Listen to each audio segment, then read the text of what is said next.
Welcome to this episode of the 94twenty podcast, where we talk about the music that we love and the industry that we tolerate. And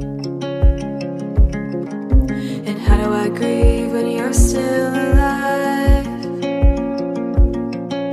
You're not who I knew, I've come to realize. Like a smack in the face, you've changed in my eyes. No, that's not the word, you were just in disguise. But I watch you make your grave, and I feel you fade away. You killed the version of you that I kept in my head. You're not the person I knew, you're not the things you said. You are my living truth, found liar instead. You're walking dead. I'm going insane, rethinking my life. I'm racking my brain to find all the signs. And I'm searching your face, your smirk in your eyes. Turns out you betrayed me all of this time. But I watch you make your grave, and I feel you fade away. You killed the version of you that I kept in my head. You're not the person I knew, you're not the things you said. You are my living truth, found liar instead. You're walking dead. And I never thought I'd feel the ghost of somebody I love the most. I didn't know I could be haunted by somebody who's still conscious. Can't pretend that it's alright. It's getting hard to sleep at night while I mourn the memory of you. But I can't leave flowers at a tomb.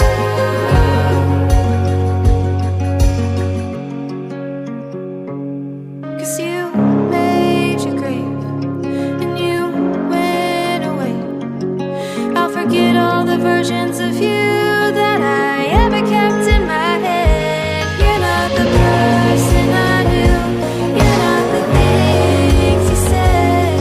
You are my living truth, found liar instead. You're walking dead. You're walking dead.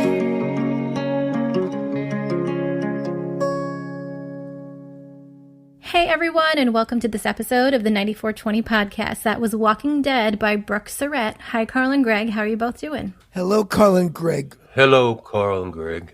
Hello. You know, one thing I like is that thing now where they have these muted acoustic guitar things where they have this rubber bar you put under the strings that make that boom, that kind of muted guitar sound.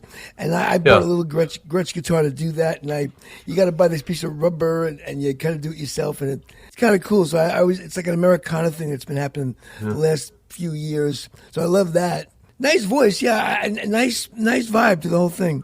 I like it. I think it struck me as like the parts and, you know, the production in general, just kind of reserved, which I really kind of like. I like hearing people play deliberately, you know. It's kind of cool. Yeah, and she, believe it or not, was a fan of the podcast beforehand, found us on Instagram, listened to a couple episodes, and then submitted her music. So that is how we found her and how she is now a part of the 94twenty podcast. So now I have an issue with her now already then. Oh, because she listened to the podcast. So she's Anybody there that listening. could enjoy She's that. there. Yeah, she's there listening, just going, "Oh wow, I want to be part of that." Yeah. What's her problem? She's lonely. Yeah, well, good. Well, thank you, Brooke. Yes, that's right. If you remember when we were in grade school, it's like, well, if you'll like me, I'll like you, or if she likes me, I'll like her. Well, you know, that's a funny thing you bring that up. Who do you like? That's Well, what they exactly. used to Well, like, yeah. Don't you just like people who like you? I don't know. Like when I was in school, if somebody liked me, Oh, I like them. I kind of quotes liked people that, there were a few that didn't like me. I liked them, they didn't like me. How can you like someone who doesn't like you? It was just like kind of a little prepubescent weirdness, like, I like her. Do you like me? I'm not even talking about girlfriends. People- I'm talking about Yeah, even Like just people friends. in general. Yeah. People would pass notes, and then the opposite sex would ask you in class, who do you like? That's what they would say. Yeah, but do you like them? I wonder if kids do that today. Maybe they do, maybe they don't. I don't They do probably everywhere. text or like Everyone something on does. Instagram, or I doubt they pass notes still. They pass cell phones, if that's what it is. Yeah, because I think about it's a funny thing you brought up. Like, how do we make friends? Like, I have friends, and like at some point I met them. Like, I met you, Greg, and obviously, I guess you thought, okay, I'll deal with him in my life. Well, I don't know. I mean, you and I are a strange circumstance because, I had interest in your music from a business standpoint. So, it behooved me to, be friends with you. we just clicked in our conversation from Yeah, I day think one. we That's all. transcended that. Maybe, Yeah. was it, well, I was the one that was trying to win your favor, not the other way around, because you were the artist. No, but that you won that easily. I think we first spoke, and I remember. I think I've told the story before when Greg, signed me to CSAC back in the '90s. He saw me play at a show, and at first he had spoken with my manager at the time, and then one day we actually spoke, and Right. I hadn't met you, so we talked, and I said, and I remember this fondly. You go. Greg, because Greg's my first Southern person I kind of ever knew. Someone going, Greg, it's talking to you.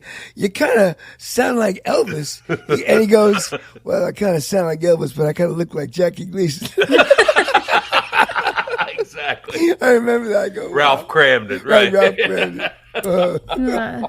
Well, speaking of Elvis, did you guys see the article I sent you last week on the ELVIS Act that Tennessee passed for independent music artists? And It's called the ELVIS Act. it is called the ELVIS Act. Oh, that's Yep. interesting. So how we kind of It is. steered into that and even know about it. Yeah, Right, I know. love I it. was Why is very- it the Elvis Act? Means you Well- got to be like a redneck. No. So it's basically the first bill that's passed to help protect artists' rights when it comes to AI and their voice. So Tennessee passed it, I believe, late last week, and then we'll see how it holds up in court when artists lean on that to make sure that their voice isn't being replicated and they're not getting paid for it. So a real person can imitate your voice, but artificial intelligence cannot. Correct. That's kind of what I got from the gist of the bill. Wow, that's That weird. doesn't make sense. Well, it happens. So you can naturally rip him off, but you can't synthetically rip him off. Right? Yeah. I always think of when people talk about people that sound like Elvis, I always think about this extraordinary situation with this act named Jimmy Ellis. I think he's dead now, but Jimmy Ellis performed in the, I guess, 70s or early 80s. I think it's 70s. And he performed as this artist named Orion, and he looked like Elvis, and they put masks on him so that if you Google Orion, the artist, you'll see this guy, and he made these horrendous album covers where he was kind of masked, and the idea was that it might be Elvis. And this was after Elvis's passing. So here's what's interesting about it. The guy's voice was absolutely gorgeous. It was impeccable. Had there been no Elvis, this guy, he just had a gorgeous, gorgeous voice. So why didn't he make it? No Well, songs? I mean, by some standard, he did. I mean, they made like 5 or 6 albums with him, and it's a very, very strange story because Orian or O-N? or ION, Orion. like the There's constellation? actually a documentary out there on this. It's the creepiest, weirdest, You are strangest just like thing. a well of Well, left field trivia I mean, stories. hey man, He's when it comes a to well of Orion, infinite obscure knowledge. Right. I would like to ask both of you a question and see if either of you saw this in the news, but how much music was streamed in 2023? What, the number? Too much. The number. Too much. Who even knows if that's even true? I don't even know. 7 billion streams. What does that mean? Like how much? Like how many songs were streamed? Like Yeah, how many different artists? Or how many? collectively, every how song- many more than songs? that. It's gotta be Collectively, more how than many songs were streamed in 2023? And even if it's one artist 50 times, Yep. It's not how many streams, but how many songs were streamed. In a single year in 2023, songs were how many streamed? songs were streamed? It does. So it's not necessarily just one song, but like, yeah, so one song could be streamed 50 million Yeah. times, and one could be streamed once. Yeah. So what does that even? So that answer means nothing. But what is the answer though? well, Greg, did you want to guess, or you want me to just tell you? If it's how many songs, I'm going to say 3 billion. 4 with a B, trillion streams. 4 trillion Yep. streams, but that's streams. That's not songs. No, but 4 trillion songs were streamed. Well, I can year. assure you that the service providers have not paid for 4 trillion Oh, damn 100%. I streams. agree with that. The whole thing makes me sick. The idea that this streaming thing took away the physical products so that artists could legitimately make a U.S. dollar. It bums me out. But you know what? I'm not going to be Well, you bummed know what I out can't in believe? 2024. What I just can't believe is why they can't. If I was a really super like computer guy, I would invent a program that you could buy, that you could easily just take it. Like when someone sends me like a spam email, I get my program, send them back, and it blows up their computer. I would invest in that. You know what I mean? much. So, and then when Right. someone, so basically what I would do is that I would just, why doesn't somebody, they're too busy like hacking into the government stuff. Why doesn't someone just shut off Spotify? Go in and hack into Spotify and turn it off. Well, Turn off you know- Facebook. I don't know if you guys saw, but at the end of 2023, Spotify actually let go like I don't know if it was like their chief innovated like algorithm person or whatnot, but the person who actually has like their eyes on the algorithm and how it's coded and everything like that, they've like let them go, and they're like an integral part of Spotify. So Well, if this guy's bitter, maybe we'll see it, you know. I think he is bitter. I'm sure. All I he knows feel that like guy, he was on a podcast that recently guy gets talking around. about He that. must make a lot of money because this guy, algorithm man, he's like, I hear about him everywhere. Hey, Carl, what you just described psychologically, I mean, I think everybody wants to see some retribution from these people that have been hacking us, right? Well, you know what's now going on is that there are these really brilliant guys that are kind of computer hackers, but they've decided to be on the side for good. So what they're doing is they're basically hacking into the computer systems, into the networks of the people that perpetrate scams. A lot of them that I've seen are like sweatshop type places in India. But these people that are actually making calls and, like talking old folks out of their pensions and that kind of stuff.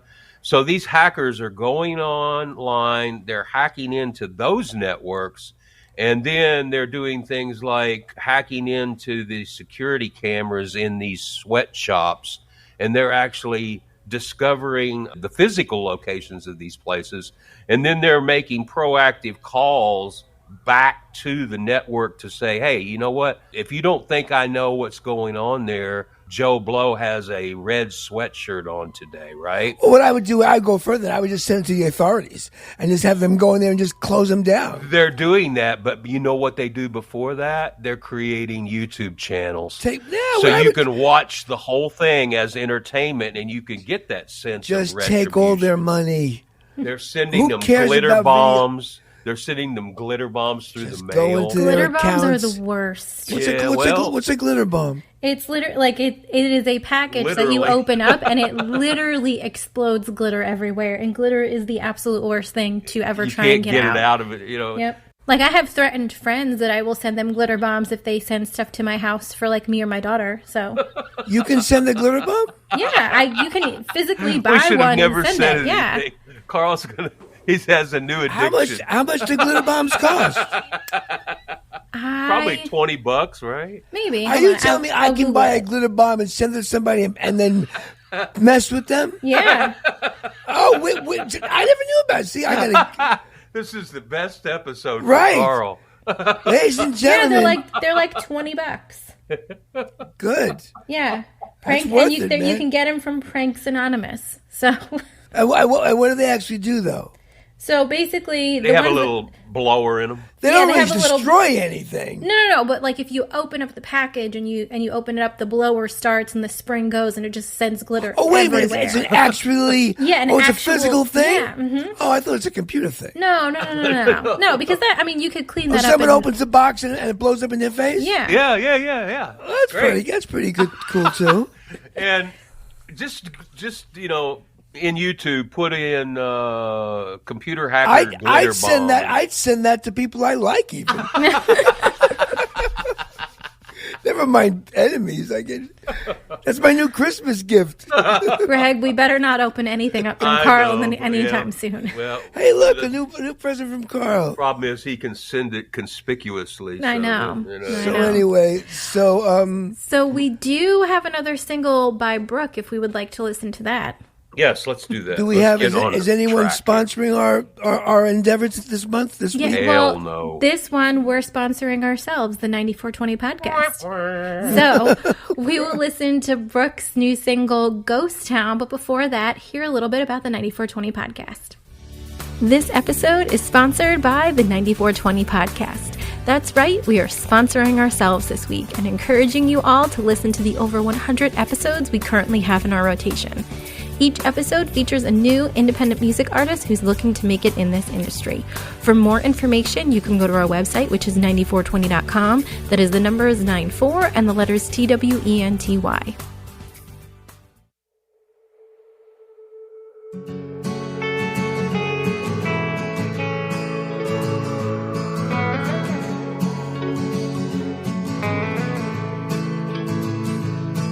There's proof that this town was once alive.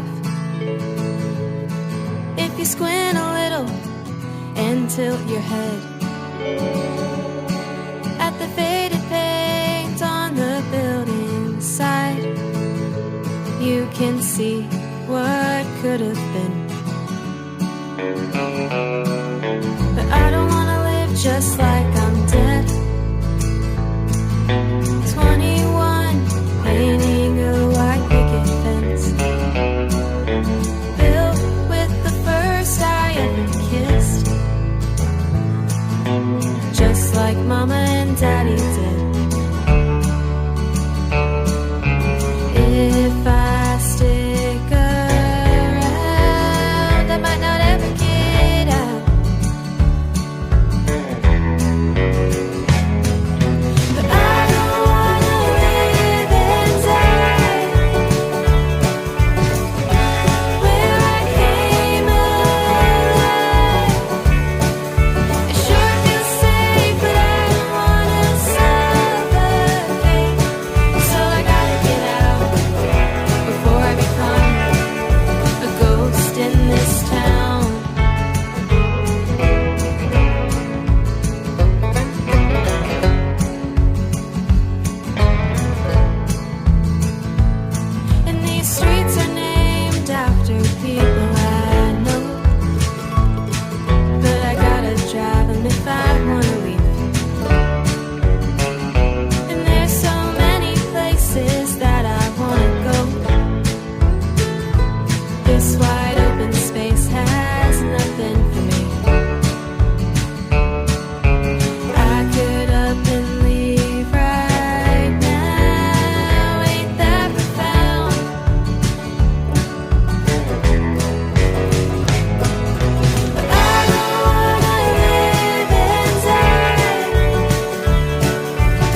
Another nice track. You know, I really like that one. Yeah, You know, but I'll tell you something. It is a nice song, but I'm not sure I agree with her sentiment. You know, as soon as I could, I wanted to get out of where I grew up. You know, Yeah. I wanted to move out. I moved to Manhattan. Then I've lived all over the world and all over the country. I have a friend. He bought his house from his parents, and then when he got older, now he sold it to his kids, and he lives in the back. So he's basically been in the same house his entire life, in the same town. And I go visit him sometimes, and there's this wonderful continuity to his life that he's been in the town. And there's something wonderful about that. Me, like I feel like sometimes I feel lost. Like I've been everywhere. Like it's even when I go back though to that area, I still feel kind of connected because where I grew up.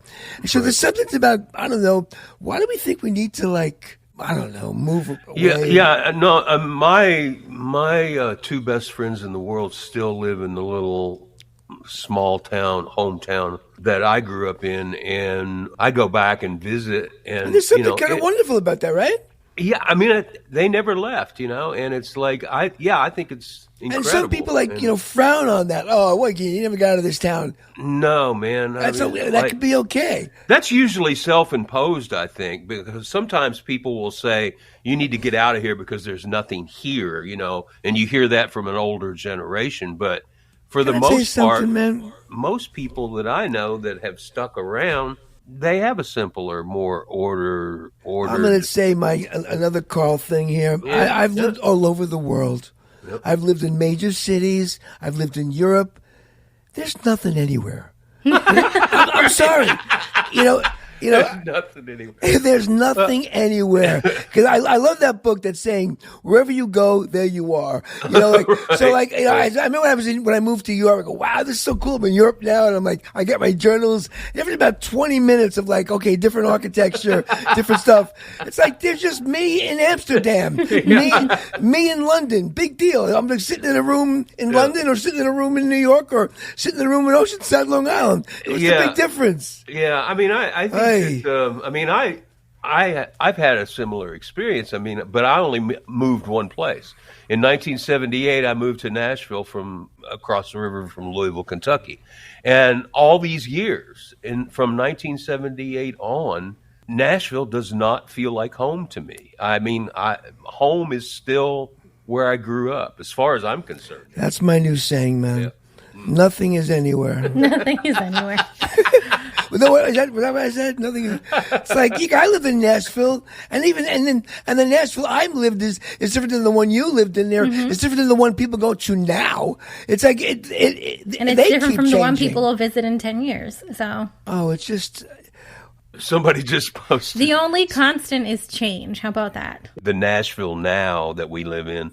Somebody just posted a picture of it. Listeners won't know, but there's like 6 inches of snow on the ground here. People are losing their minds. People are losing their minds, but somebody just posted a picture of like a bunch of bachelorettes in like short cocktail dresses and high heels and stuff. Their party got ruined. And it's like they're freezing to death on the streets of Lower Broad, and it's like there's 3 inches of snow, and it's a pretty funny picture, right? What I've been thinking recently is the idea. Last year was kind of rough on me as far as like losing people. I mean, several people that have been close to me throughout my life have passed away. Oh, I'm sorry. And so I've been thinking to myself, you know what? We all only get the blink of an eye to be here, right? So some people may live to be 103. Some people may transition or pass away at 38. Some people may pass away at 66. I mean, we all are only here the blink of an eye. So why stress on a lot of this shit that we get attached to? Oh, it's stupid. It's stupid. You're right. That's the whole thing behind Zen. Nothing matters. The blink of an eye. Well, what is that? The golden rule. There are two rules. One, don't sweat the small stuff. Number two, it's all small stuff. It's all small stuff. Exactly right. Anyway, didn't we speak with Brooke? We did. Before we get pontificated. Brooke answered our questions of the week. So the first question that we asked Brooke wait a is, minute. So we asked questions this week. Very cool. we did. Yes, we did. As always. But the first question we asked her is to tell us a little bit about herself. Hi, thank you so much for having me. I'm super excited to talk to y'all today. My name is Brooke Surrett. I'm a Nashville-based singer-songwriter. I'm originally from a very small town in Kentucky, and in that small town, there's really nothing to do, so I just kind of turned to music growing up. I was always in choir and musical theater in high school, and eventually I started writing my own songs. And in 2019, I moved to Nashville to attend Belmont University's songwriting program, and that's where my love for songwriting in the Nashville music industry really grew. I graduated last year, and I have just really been working on my own artist career. I've been really focusing on writing, co-writing, and playing rounds and shows around Nashville. I bet Brooke's been to Bongo Java a few times. Probably. Oh, yeah. If she has not, she And should she comes go. from your neck of the woods, Kentucky. Yeah. She's a Who knows? Kentucky Maybe you girl. guys are from the same small town. She didn't say what part of Kentucky. No, did she didn't. But we can ask her and we can get back to you on that. Sure. All right. So the next question that we asked Brooke is, what music artists have inspired your career so far? I've really been influenced by everything I've ever listened to throughout my life. Taylor Swift is for sure the reason that I picked up a guitar when I was 10 years old, and she still holds a really big influence in my music. As of right now, I've been really inspired by Noah Kahan, Phoebe Bridgers, and Boy Genius, Hozier, and Florence and the Machine. I just love their honest lyricism, and they're very poetic yet conversational. I just think it's really multifaceted in that way. I'm also very influenced by people that I co-write with. I love finding people to write with that have different styles than me, that are better than me, that I can learn from. I'm really big on collaboration, and I find that writing with others really expands my sound in fun ways. First sentence is exactly what I say. Everything she's ever heard. Mm-hmm. I agree with that. I do like that Brooke also pulls her inspiration from the people that she surrounds herself with Right, and that- writes that's with, very which cool, too. It's very, especially because she pushes herself to find people that don't have the same sound as her. So the last question that of the week that she should have answered is, what questions does she have for us? See what she asks us, because I'm always open to answering things. I love that y'all discuss both the music we love and the business we tolerate. It's a super relatable, I guess, sentiment for independent artists, because there's so much that independent artists have to do business-wise. You know, we have to look at numbers, we do our own marketing, we book ourselves, there's legal stuff, there's just a lot of important industry stuff that we don't have the budgets to pay others to do, which that's an important thing about being an independent artist. It can be really easy to burn ourselves out on the business side of that coin by caring so much about the numbers and getting so wrapped up in marketing that we lose the energy and time to allow ourselves to be creative. But it can also be easy to just say as a creative, oh, don't worry about the numbers or the business, just focus on the art, which would be nice, but realistically, you just can't do that if you want to be successful in your independent career. So I guess I'm just wondering, how do you recommend that independent artists find that balance between both equally important sides of that coin? There is no balance. You know, I just realized you're not independent. You're dependent. You know, if you were independent, you wouldn't need anything. He's not saying that directly at you, Brooke. He's just having an epiphany. You're going to change that topic. All people who don't have record deals are dependent artists. We're dependent on everybody else to help us. But 'Cause if you were even truly recording artists independent, are dependent you on the wouldn't label. need So. anybody. There's no independence, my friend. So forget that term. I think to maybe answer her question just a little bit so she understands, there's going to be seasons of everything where you have more time to give to things that maybe you feel you can, and there's going to be seasons where you can't, and you just have to go with the flow on where your time and energy should be spent based off of what's happening in your career. My advice would be to find out who your representative is with your respective performing rights organization, ASCAP, BMI, CSAC, GMR, and likely not, all tracks, whatever your performing rights organization is. Find out who the representative is that has your name beside theirs in the inner workings of the performing rights organization, and pick up the telephone and have a conversation with that person and say, do you know about my music? Have you heard my music? Is there any way that we can get together so I can play you some tracks? Do you know any publishers that may be interested? You know, I think I told the story already, but I know I'm cutting you up, but who cares? I remember back in the 80s, we had this. I really wanted to get a hold of Miles Copeland, the head of IRS records. I thought they'd be great. So what I did, and that was back when we sent cassettes. So Was what that I when did, you sent the toasters? I sent the toaster Yeah. with a cassette, and then every week for about 2 months, I kept sending a toaster. I finally got a letter back from IRS. Dear Mr. Olaco, please stop sending us toasters. I know. I love And they it. never even mentioned classic. They never even mentioned yeah, the the cassettes. cassette. Right. Well, I mean, I've always thought this. I mean, for my entire 30-year career in the performing rights So send field, toasters. I've thought that people, you make a decision as to who's going to represent your music, right? So put those people to work. I mean, that's what they're paid for. No one knows anything about music anymore. Well, that may be true, but Plus I was on TV last week, right? You were on TV. hey, I was on Good Morning America with Good Morning anybody who America. streams Good Morning America 3, Songs of Love, the charity I work with, had a nice little spot.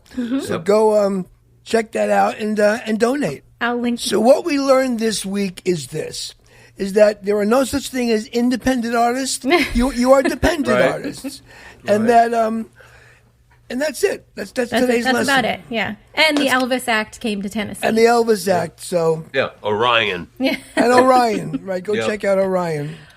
All right. Get us out, please. All right. All right, everyone. Thanks so much for listening to this episode of the 9420 podcast. For everything that we spoke about, you can go to our website, which is 94twenty.com. That's the numbers 94 and the letters TWENTY. Until next time, we'll talk to y'all later.